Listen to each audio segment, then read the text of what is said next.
আচ্ছা বন্ধু, একটা প্রশ্ন করি। আমাদের অনেকেরই এখন বড় বাড়ি আছে, দামি গাড়ি আছে, ফ্রিজ ভর্তি খাবার আছে, কিন্তু ঘরে শান্তি নেই। স্বামী স্ত্রীর ঝগড়া, বাবা মায়ের সাথে দূরত্ব, সন্তানদের অবাধ্যতা, এগুলো কেন এখন ঘরে ঘরে? আমরা ভাবি টাকা থাকলেই সুখ আসবে, কিন্তু রাসূলুল্লাহ সাল্লাল্লাহু আলাইহি সাল্লামের ঘর ছিল মাটির, অথচ পৃথিবীর সবচেয়ে সুখী পরিবার ছিল সেটি। আজ আমরা জানবো আমাদের সংসারে ঠিক কোন পাঁচটি জিনিস নেই বলে আজ এত অশান্তি, এবং কিভাবে আবার সেই সুখ ফিরিয়ে আনা যায়। আসসালামু আলাইকুম রহমতুল্লাহ বারাকাত। আমার এই প্রোফাইলে আপনাকে স্বাগতম। আজকে আমরা কথা বলবো ফ্যামিলি ক্রাইসিস বা পারিবারিক সংকট নিয়ে। আল্লাহ তাআলা পরিবারকে বলেছেন সাকিনা বা প্রশান্তির জায়গা, কিন্তু সেই প্রশান্তি আজ কেন উধাও? চলুন সমাধানগুলো মিলিয়ে নিই। প্রথমত, একে অপরকে দোষারোপ বন্ধ করা। অশান্তির প্রধান কারণ আমরা একে অপরকে শুধু দোষ দিই। স্বামী স্ত্রীকে, স্ত্রী স্বামীকে, অথচ রাসূলুল্লাহ সাল্লাল্লাহু আলাইহি সাল্লাম কখনো তার স্ত্রীদের ভুল ধরতেন না বা কটু কথা বলতেন না।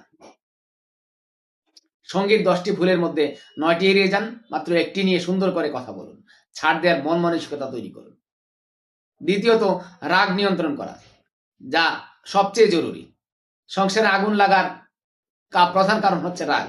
রাগের মাথায় আমরা এখন এমন কথা বলে ফেলি যা আর ফেরত নেওয়া যায় না। রাসূলুল্লাহ সাল্লাল্লাহু আলাইহি সাল্লাম বলেছেন, সেই প্রকৃত বীর যে রাগের সময় নিজেকে নিয়ন্ত্রণ করতে পারে।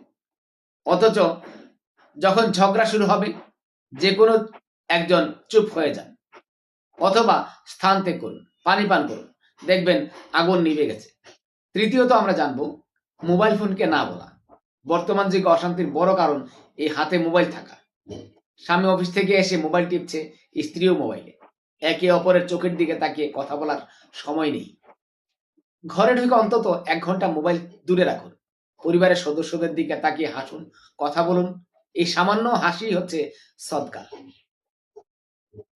চতুর্থত, কৃতজ্ঞতা প্রকাশ করা। আমরা কি কখনো স্ত্রীকে বলেছি আজকে রান্নাটা দারুণ হয়েছে, বা স্বামীকে বলেছি আমাদের জন্য এত কষ্ট করার জন্য ধন্যবাদ? এই ছোট্ট ছোট্ট ধন্যবাদ সম্পর্ককে মজবুত করে।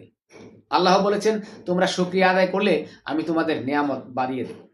পঞ্চমত, আমরা জানবো ঘরের পরিবেশ ইসলামিক করা।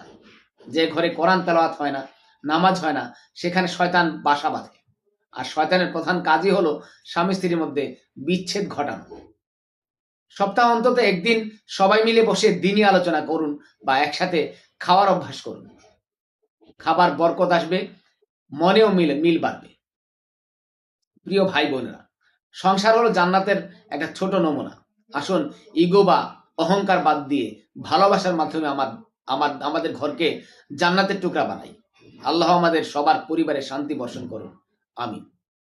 শেষে বলবো, আপনার সংসারের সুখ ফিরিয়ে আনতে আপনি আজ থেকে কোন অভ্যাসটি শুরু করবেন, কমেন্টে আমাদেরকে জানান।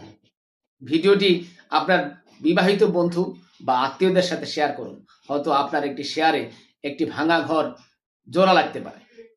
আগামী শুক্রবার আমরা আরো গুরুত্বপূর্ণ বিষয় নিয়ে আসবো ইনশাল্লাহ। জুম্মা মুবারক। ভালো থাকবেন, সুস্থ থাকবেন। আল্লাহ হাফেজ।